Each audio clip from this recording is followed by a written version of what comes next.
দাদা, আজকে মুখ্যমন্ত্রী এসেছিলেন একজন তৃণমূল কর্মীর বাড়িতে, তাকে আর্থিক সহায়তা এবং চাকরির আশ্বাস দিয়ে গেলেন। আপনিও ছিলেন সেখানে, কি বলবেন এ প্রসঙ্গে? দেখুন, আমাদের পশ্চিমবঙ্গে বিরল ঘটনা, অন্তত আমার তো মনে পড়ছে না, আর কার মনে পড়ছে জানি না।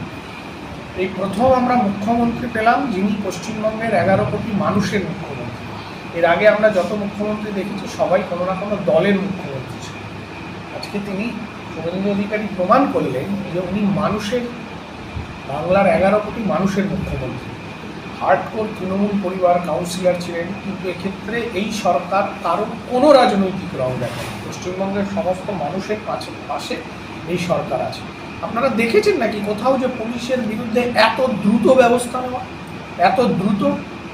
ওসিকে ক্লোজ করা হয়েছে, আয়োকে সাসপেন্ড করেছে, পরিবারের আগামী দিন চলার জন্য তাদের চাকরির ব্যবস্থা করেছেন, দোষীদের শাস্তি চেয়েছেন, তার বিরুদ্ধে ব্যবস্থা নিয়েছেন এবং ম্যাজিস্ট্রেট লেভেলে তদন্ত হবে, তাতে যা উঠে আসবে, তদন্তে যা উঠে আসবে সেই মোতাবেক কড়া ব্যবস্থা হবে এবং তাদের পরিবারকে আর্থিক সহযোগিতা করেছেন।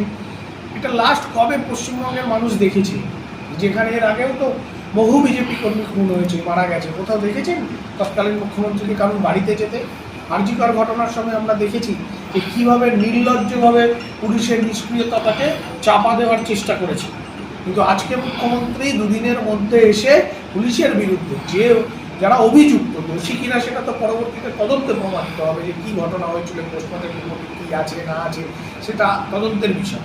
কিন্তু এই মুহূর্তে যারা অভিযুক্ত পুলিশ, তাদের এত দ্রুত ব্যবস্থা নেওয়া লাস্ট কবে দেখেছেন আপনারা নিজেরাই বলুন।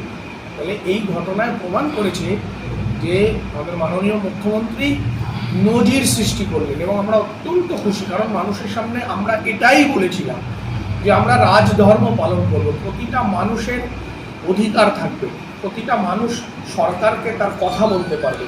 আমরা অত্যন্ত খুশি যে আমরা সেই রাজধর্ম দেখাতে পেরেছি। মুখ্যমন্ত্রী স্বয়ং নিজে এসছেন এবং পরিবারের পাশে দাঁড়িয়েছেন এবং আমাদের দায়িত্ব দিয়ে গেছেন, নির্দেশ দিয়ে গেছেন যে পরিবারের কোনো অসুবিধা হবে না।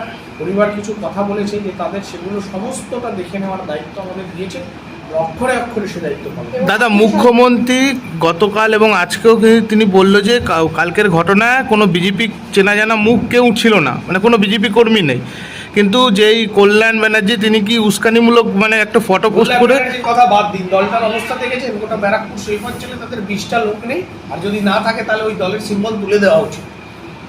কল্যাণ ব্যানার্জি আর দোলা সেন আর মমতা ব্যানার্জি এলেন, এসে বাড়ির লোক তাদের রিজেক্ট করে দিল, বাড়ির লোক কথা পর্যন্ত বলতে চাইলো না। তারপরে কিছু তো বলতে হবে, মমতা ব্যানার্জি এসছে, কল্যাণ ব্যানার্জি দুটো গরম গরম কথা সাংবাদিকদের ডেকে বললো। তাহলে আমার প্রশ্ন, ওনার লজ্জা লাগে? ওটা ব্যারাকপুর শিল্পাঞ্চলে ওনার দলের 25টা লোককে আনতে পারলেন না? বলবে সন্ত্রাস। সন্ত্রাস তো ওনারা করতেন অন্য দলের ওপর। বিজেপির লোক তখন বেরোতো না, পতাকা লাগাতো না, ঝান্ডা লাগাতো না, রাস্তায় প্রতিবাদ করতো না, কম লোক থাকতো অবশ্যই, কিন্তু প্রতিবাদ হতো। ওনার লজ্জা লাগা উচিত যে ওনার দলের 25টা কর্মী নেই কোথাও যারা ওনার সাথে আসতে পেরেছে। শুধুমাত্র আমার এটাতে আফসোস হয় যে মমতা ব্যানার্জির মতন একজন সিনিয়র পলিটিশিয়ান, তারা সেই করুণ পরিণতি, উনি নিজের আত্মসমালোচনা করুন যে তার এই করুণ পরিণতি কেন, করুণ পরিণতির জন্য দায়ী কে, এই উত্তর খুঁজুন।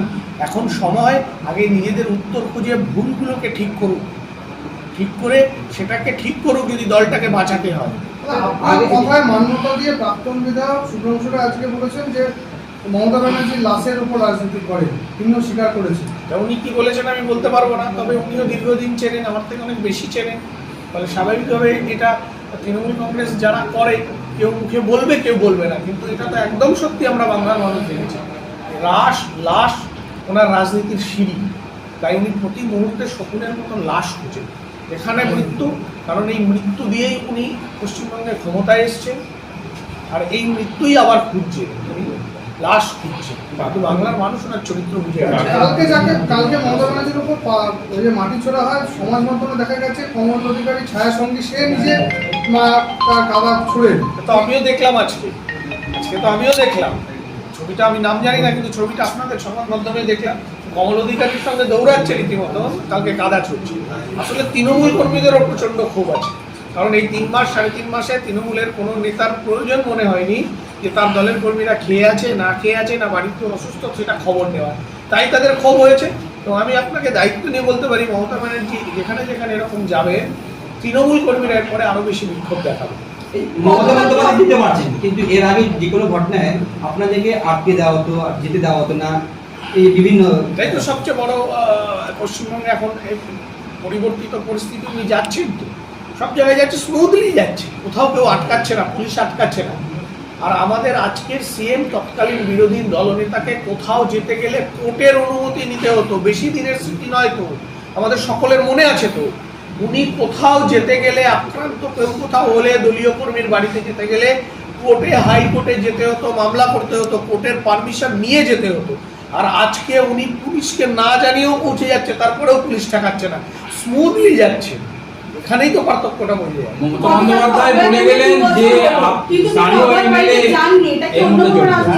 মমতা বন্দ্যোপাধ্যায় বললেন যে স্থানীয় এমএলএ এই সমস্ত করেছে, যা কাদা সরাসরি। মমতা ব্যানার্জি যদি কিছু আমার নামে অভিযোগ করে থাকেন তাহলে আমি বুঝবো আমি সঠিক পথে আছি। মমতা ব্যানার্জি আমার সুনাম করলে আমাকে ভাবতে হবে যে আমার পথের কোথাও ভুল হচ্ছে। উনি যত সমালোচনা করবেন আমি বলবো আমার পথটা সঠিক আছে। তবে আজকে ওই বাড়ির লোক আস্থা জানিয়েছে যে তারা স্থানীয় প্রশাসনের উপর, মুখ্যমন্ত্রীর উপর, সরকারের উপর, বিধায়কের উপর আস্থা দিয়েছে, জানিয়েছেন একদম। তো আমরা ওই পরিবারের পাশে আছি, কারণ বারবার আমি বলেছি যে ওই পরিবার এই অঞ্চলের বীজপুরের নাগরিক, আমি তাদের বিধায়কও বাদ দিন, আমি 26 সালে বিধায়ক হয়েছি, তার আগে আমি ওই পাড়ার ছেলে, এই ছেলেটির সাথে আমি ফুটবল খেলেছি, ক্রিকেট খেলেছি, মাঠে আড্ডা মেরেছি। সুতরাং আমার পাড়ার ছেলে হিসেবে দায়িত্ব পালন করব, বিধায়ক হিসেবে দায়িত্ব পালন করব। গতকালকে অভয় মান্ডে 2 বছর হয়েছে, কিন্তু তিনি অভয় মায়ের সাথে দেখা করেননি, এই বিষয়ে শুভেন্দু অধিকারী বলেছেন। অভয়ের মায়ের সাথে কি হিসেবে দেখা, মুখ আছে ওনার, যে নির্লজ্জ ঘটনা উনি ঘটিয়েছেন, সেই সময় দাঁড়িয়ে দোষী পুলিশ অফিসারদের আড়াল করার জন্য কি না কি করেছে, মিছিলের উপর আক্রমণ করেছে, অভয়া আন্দোলনে যারা রাস্তায় নেমেছিল তাদেরকে মামলা দেওয়া হয়েছে, বাড়ি বাড়ি নোটিশ পাঠানো হয়েছে। ভুলে যাচ্ছেন মমতা ব্যানার্জি চরম ফ্যাসিস্ট একজন মহিলা। আজকে খুব গায়ে লাগছে যে গাছ উনি 20 গাছ হতেছেন, তার ফল আজকে ওনাকেই পেতে হচ্ছে। আপনি তো বাড়িতে ভিতরে কি কথা হলো? বাড়ির লোকের দুটি দাবি ছিল, একটা হচ্ছে যাতে বিচার হয় এবং তার বাচ্চা দুটোকে আগামী দিনে যাতে কীভাবে চলবে তার একটা ব্যবস্থা করা হয়। দুটো দাবি মুখ্যমন্ত্রী রেখেছেন, তাদের বিচারের ব্যবস্থা হবে, অভিযুক্ত পুলিশ অফিসারদের বিরুদ্ধে ব্যবস্থা নিয়েছেন এবং এই বিচার প্রক্রিয়াকে সরকার সহযোগিতা করবেন যে একদম তদন্ত করে যাতে সঠিক তথ্যটা আসে। আর প্লাস ওদেরকে ওই এই মুহূর্তে চাকরিতে পরীক্ষা দিয়ে হয়, কিন্তু অ্যাটেন্ডেন্স পান সিএমরা বিভিন্ন, তো সেখানে দেওয়া হয়েছে 12 মাস সেখানে চাকরি করার পর গ্রুপ ডিতে একটা পার্মানেন্ট হয়, সেটার ব্যবস্থা করে দিয়েছেন। আর তৃতীয় যেটা, সেটা বাড়ির লোক চায়নি, কিন্তু মুখ্যমন্ত্রীও বলেছেন কোনো ক্ষতিপূরণ হয় না, অপূরণীয় ক্ষতি, যার গেছে তারাই জানে যে কত বড় ক্ষতি তাদের হয়েছে।